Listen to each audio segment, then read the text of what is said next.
नामदार श्री देवेंद्र भाऊ फडणवीस ज्यांच्या प्रयत्नातून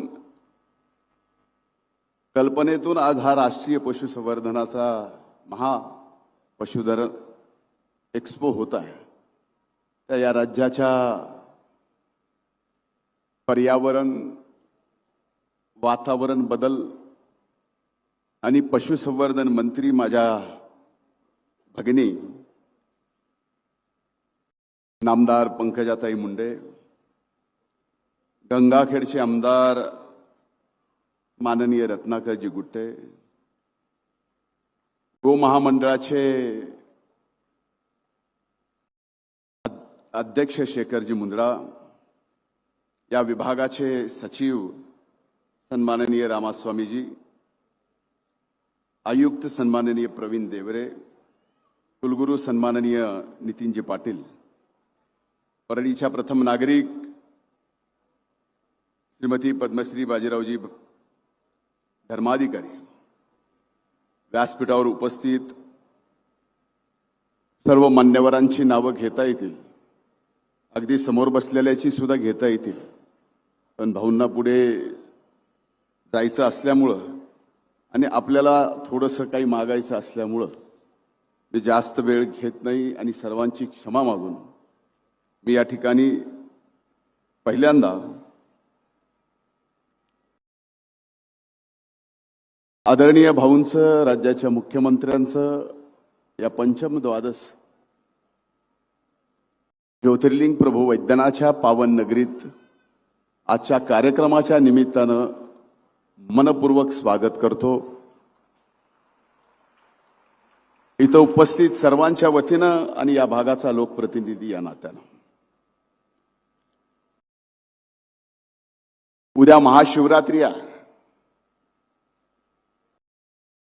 खरं तर आदरणीय भाऊ उद्याच येणार होते, पण महाशिवरात्रीच्या दिवशी यायच्याऐवजी व्हॅलेंटाईन्स डेला आले।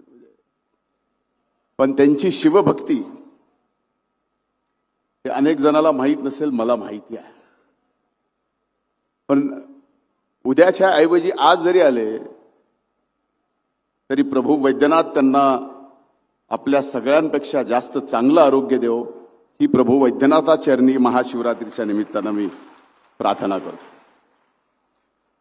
खरं तर आज हे कार्यक्रम आयोजन केल्यानंतर माझ्या भगिनी पंकजाताईंना जेवढा आनंद होतोय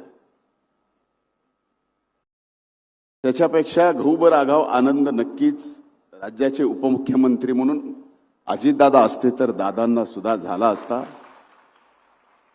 कारण शेतकरी आणि पशुधन यांच्यावर त्यांचं असलेलं प्रेम आणि आपण प्रत्येक जण दादांना फार लवकर उठतात, फार लवकर कामाला चालू करतात, याचं कारणच हे होतं की सुरुवातीच्या काळात त्यांना पहाटे उठून धार काढावं लागायची आणि पुण्याला जाऊन दूध विकावं लागायचं। म्हणून आज या ठिकाणी मला दादांची आठवण काढल्याशिवाय आणि आपल्या सर्वांच्या वतीनं दादांना श्रद्धांजली वाहिल्याशिवाय पुढे जाता येणार नाही। आज या कार्यक्रमाला राज्यातून नाही तर संबंध देशातून त्या पशुधनाचे मालक आलेत, त्यांचंही मी स्वागत करतो। या प्रदर्शनाला इथं उपस्थित सर्वांचे परवानगीनं मी अगदी 10 मिनिटांमध्ये आपलं भाषण संपवणार आहे। मला आठवतं याच ठिकाणी ज्या वेळेस पहिल्यांदा महायुतीचं सरकार महाराष्ट्रात आलं, आदरणीय आपल्या सर्वांचे लोकनेते स्वर्गीय मुंडे साहेब त्यावेळेस देशाचे राज्याचे उपमुख्यमंत्री होते आणि 1997ला त्यांच्या मार्गदर्शनाखाली ज्यावेळेस स्वर्गीय अण्णा जिल्हा परिषदेचे अध्यक्ष झाले त्यावेळेसपासून जिल्हा परिषदेचं महाशिवरात्रीच्या निमित्तानं पशु आणि कृषी प्रदर्शन जिल्ह्यापुरतं मर्यादित या ठिकाणी होत होता। आज साहेबांचं आणि अण्णांचं स्वप्न हे पशु प्रदर्शन जिल्ह्याचं असणारं देशाचं केलं, त्याबद्दल मी ताईंचं मनापासून आभार या ठिकाणी मानतो. मागे कृषी प्रदर्शन सुद्धा झालं होतं. त्यावेळेस आदरणीय भाऊ उपमुख्यमंत्री होते. त्यावेळेस आम्ही मागणी केली होती प्रभू वैद्यनाथाला की आपण मुख्यमंत्री व्हावं. त्यावेळेसही वैद्यनाथाने आमचं ऐकलं आणि आज आपण या राष्ट्रीय पशुधन एक्स्पोला राज्याचे मुख्यमंत्री म्हणून परिणित आलात, याचा एक आगळा वेगळा आनंद आहे. मला खरंच पंकजाताई माझ्यापेक्षा लहान आहेत, मी त्यांचा वडील भाऊ आहे, पण कृषी प्रदर्शन राज्याचं भरवत असताना एकीकडे ते सुद्धा कौतुकास्पद होतं. पण हे जसं महापशुधन एक्स्पो आहे तसं ताईंनी केलेलं हे राष्ट्रीय महापशुधन चा कार्यक्रम सुद्धा सर्वात जास्त वडिलकीच्या नाथानं माझ्या बहिणीचं मी कौतुक करतो, त्यांचं अभिनंदन करतो. खरं तर आजच्या या पशु महा एक्स्पो मधून बऱ्याच जणांनी बऱ्याच गोष्टी घेऊन जाण्यासारख्या आहेत, बऱ्याच शिकण्यासारख्या आहेत. आपल्याकडं तसं पाहिलं तर दुधाचा फार मोठा व्यवसाय नाही आहे. आपल्याकडे शेतकरी काही गावं सोडली तर फार दुभते जनावर सांभाळतो अशातलाही भाग नाही. पण आज देशभरात बाजारात चांगल्या दूध देणाऱ्या चांगलं जर आपण पशुधन सांभाळलं तर आपल्या शेतीच्या व्यवसायात जे उत्पन्न होतं नाही होत झालं तर हे दुभते जनावर आपल्याला आणखीन तेवढंच उत्पन्न देऊ शकतात. हे सुद्धा इथून घेऊन जाण्यासारखं आहे आणि हे आपण घेऊन जाल एवढाच उद्देश खऱ्या अर्थानं आजच्या या पशुधन महा एक्स्पोचा. आज भाऊंना मला सांगायचं आहे, भाऊ महायुतीचं सरकार आहे. तिथं महायुती म्हणलं की भारतीय जनता पार्टी, शिवसेना, राष्ट्रवादी काँग्रेस आणि रिपाई. मध्ये स्थानिक स्वराज्य संस्थेच्या निवडणुका झाल्या, परळी वैद्यनाथ नगरपालिकेच्या सुद्धा निवडणुका झाल्या. त्या निवडणुकीमध्ये ज्या प्रमाणावरती सरकार पूर्णपणानं घट्ट महायुतीचं म्हणून आहे, या परळी महाराष्ट्रात कुठं कशी निवडणूक झाली हे आपल्या सगळ्याला माहिती आहे. पण परळीत मात्र महायुती म्हणून जशाला तशी जशी वर आहे तशी खाली आम्ही निवडणूक लढवली आणि परळीच्या मायबाप जनतेने अभूतपूर्व यश सुद्धा या ठिकाणी दिलं. म्हणून माझी आपल्याला विनंती होती की मराठवाड्यात नाही असं परळी नगर परिषदेने भूमिपूजन त्यावेळेस आदरणीय दादांनी केलं होतं वाचनालयाचं, डॉक्टर भालचंद्र वाचनालयाचं. आमच्या सर्वांची इच्छा होती, नवीन निवडून आलेल्या सर्व कौन्सिलची इच्छा होती की त्याचं उद्घाटन आपल्या हातानं व्हावं आणि ती वास्तू आपण बघावी. मराठवाड्यात नाही असं वाचनालय आपण त्या ठिकाणी केलेलं आहे. आपण ते समोर टीव्हीवर नंतर पाहणारच आहात. पण इच्छा होती की प्रत्यक्ष पाहावं. वेळाभावी जमलं नाही, पण भाऊ नक्कीच आपण आम्हाला लवकरच तुम्हाला इथं बोलवून आपला जास्तीचा वेळ घेऊन हे सगळं दाखवण्याची संधी आपण द्याल, ही मनापासून मी आपल्या सर्वांना आणि मुख्यमंत्री महोदयांना विनंती करतो.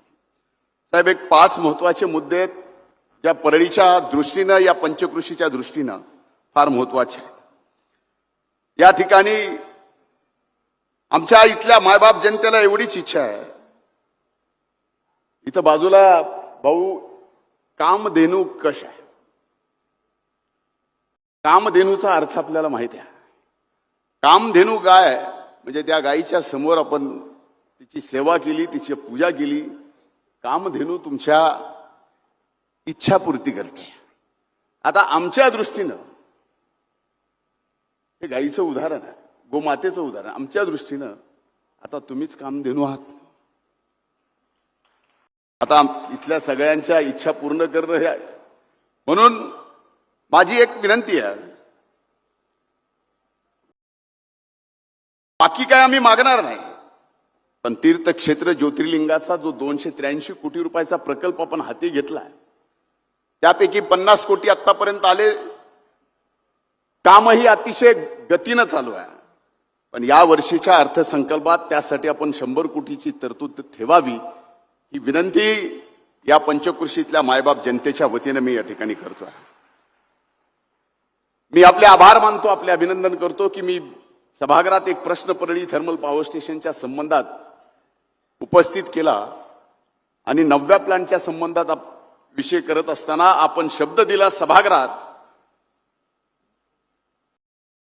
की ते प्लॅन ज्यावेळेस व्हायचा त्यावेळेस होईल, पण आता प्लॅनची जी स्क्रॅपमध्ये गेलेली जी जमीन आहे त्यावर 350 मेगावॉट सोलारचा प्रकल्प उभा करण्याचं सभागृहात दिलेला शब्द, त्याची 50 मेगावॉटचं काम आता चालू करून तो शब्द आदरणीय भाऊनी या ठिकाणी आपला पूर्ण केलाय. तो तात्काळ 350 पूर्ण व्हावा हीच कळकळीची विनंती या निमित्तानं करतो.